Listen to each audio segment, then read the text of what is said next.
To test insertion loss and return loss with the OP925, first power the instrument on.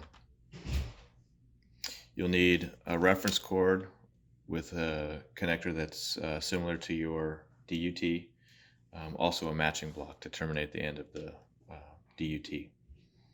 So initially the instrument starts up in OPM mode.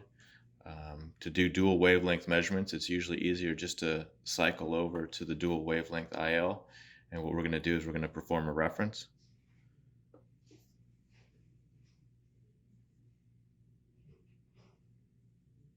And right now the instrument is referenced for IL. For RL, make sure you have a flat connector here, similar to this. You're going to press and hold reference, and it's going to cycle through the two wavelengths. And it's going to zero the instrument to a 14.7 dB return loss. So next I want to connect up my DUT. What I'm going to do is I'm going to navigate to the dual IL, dual RL mode. You'll see here that when nothing is connected to the power meter, you're going to see these dashed lines. That means that there's no IL being measured at that moment. So what we're going to do is we're going to connect up our DUT. Here's the DUT. I'm going to clean off the end of this. And I'm going to mate the DUT to the front end or to the reference cable.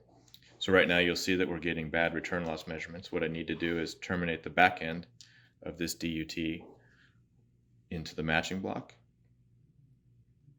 And so that gives us our return loss measurement there, 45 and 52. Next, to measure insertion loss, I'm going to connect this up, and we're going to see the IL measurement. So we get a 0.15 and a 0.1 dB for IL. And then you would test the other side, disconnect it, disconnect here, connect up the DUT on this side, terminate the back end with the matching block. And you see we get a much better return loss here, so 50 and 52. And then I'm going to connect up this to the power meter, which will give us our IL measurements.